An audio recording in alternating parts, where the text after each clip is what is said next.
Ei pessoal, boa tarde, tudo bem? Como eu combinei com vocês, toda semana irei gravar um vídeo a partir da atividade que é postada no site Conectados da Vila. Essa semana nós estamos na 20ª semana. E o texto, ele fala sobre uma lenda, a lenda do diamante, e tem duas questões gramaticais. Eu irei ler o texto com vocês e vou explicar as 5 questões. A lenda do diamante. Muito antes do ano de 1500, o Brasil chamava-se Pindorama e vivia à sombra de 1000 palmeiras. Foi nessa época que o índio Oiti, valente entre os mais valentes, despediu-se de Potira, sua esposa, e desceu o rio para dar combate a uma tribo inimiga. 12 luas passaram-se sem que o moço guerreiro voltasse. E quando lhe veio a certeza de que não o veria mais, Potira chorou de saudades. Suas lágrimas misturaram-se com a areia da praia e Tupã transformou-as em diamantes. E aí está a origem dessa pedra preciosa. Proveio de lágrimas de amor. Então o texto é de Francisco Alves, Nossas Lendas. Então conta a história de Oiti, um índio, e Potira.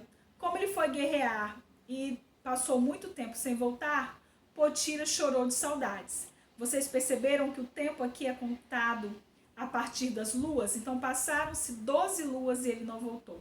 E quando ela chorou, as suas lágrimas se misturaram às lágrimas, à areia da praia, e foi aí que surgiu a pedra preciosa, que são os diamantes. Então a lenda, ela sempre tenta dar uma explicação sobre algo. Aqui nós temos, questão número 1, ao predomínio no texto da sequência do tipo. Esse texto, ele é um texto argumentativo, ele tenta nos convencer de algo, tenta nos convencer sobre determinado assunto. B, é um texto descritivo, ele está descrevendo uma pessoa ou descrevendo um lugar, tem predominância de adjetivos. Ele é um texto narrativo, ele conta um fato, conta uma história. Ele é um texto expositivo, está expondo uma informação. Então nós vamos marcar apenas uma alternativa. Questão 2. A finalidade da lenda acima é, desta lenda em específico, é A, informar, B, contar uma história, C, expor uma opinião, D, entreter. Entreter vem de entretenimento, de diversão. Esse texto foi escrito com a finalidade de divertir. Questão 3. Assinale a alternativa em que o trecho em destaque funciona como aposto.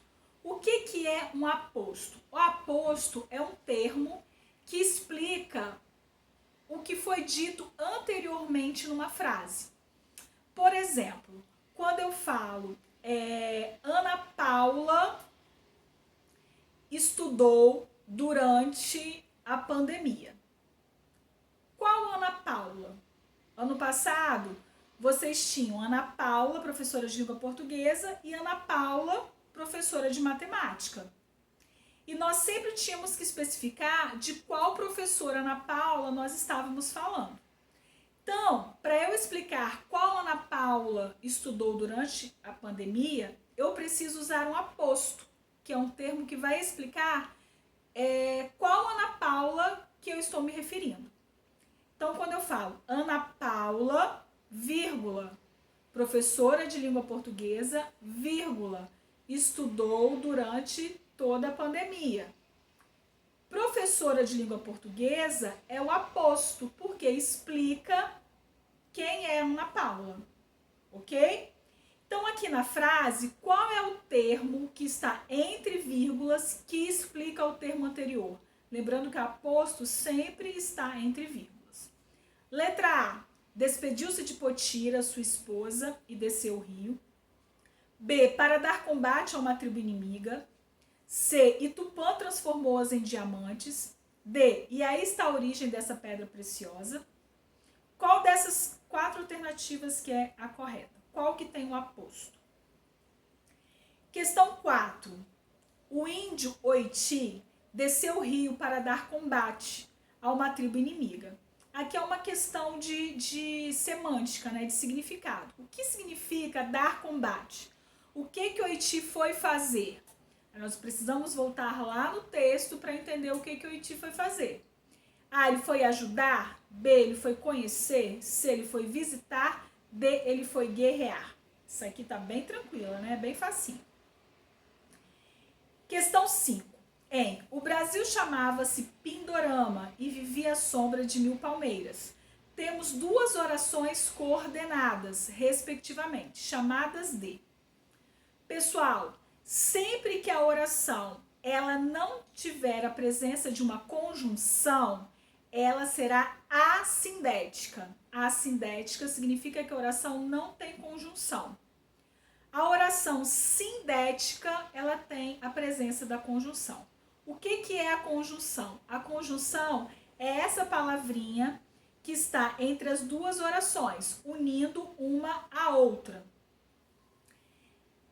E nós temos 5 tipos de orações coordenadas.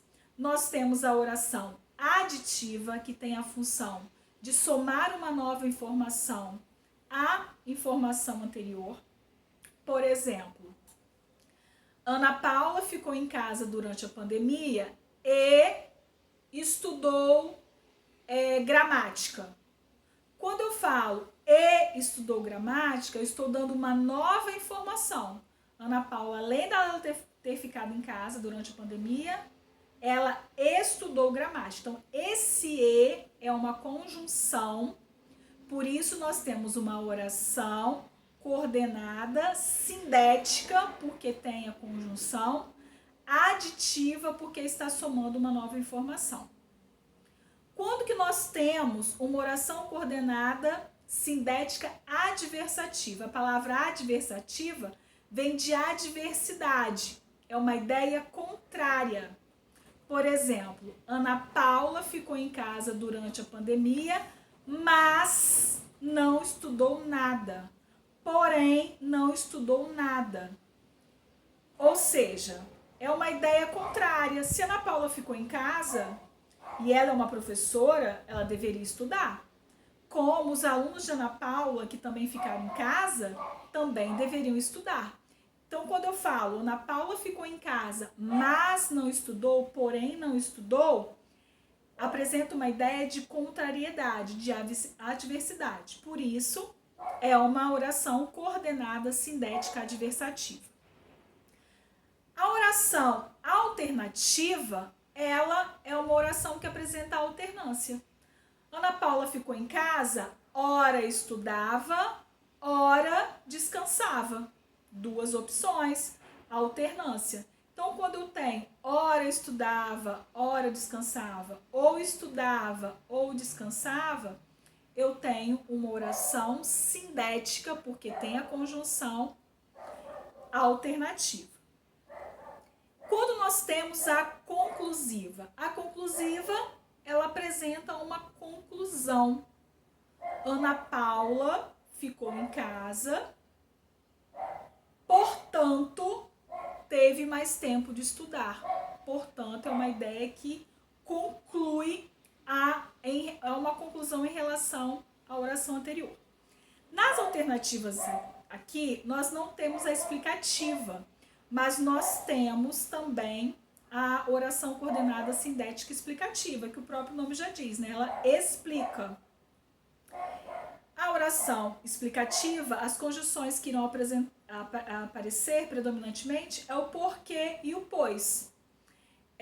Ana Paula ficou em casa porque as aulas foram suspensas. Ana Paula ficou em casa pois as aulas foram suspensas. E aí dá uma ideia de explicação e eu tenho uma oração coordenada sindética explicativa. Então, só retomando, nós temos 5 orações coordenadas sindéticas. As aditivas, ideia de soma, as adversativas, ideia de adversidade, as alternativas, que apresentam alternância, as conclusivas, que irão apresentar uma conclusão em relação à oração anterior, e a explicativa, que irá explicar a oração anterior, ok? Vocês podem até fazer uma anotaçãozinha no caderno em relação às orações coordenadas, que é uma matéria do 8º ano e que nós não tivemos tempo de estudar, ok? Então, espero que o vídeo ajude vocês a responderem as questões dessa semana. E um beijo, estou com muitas saudades e até o próximo vídeo.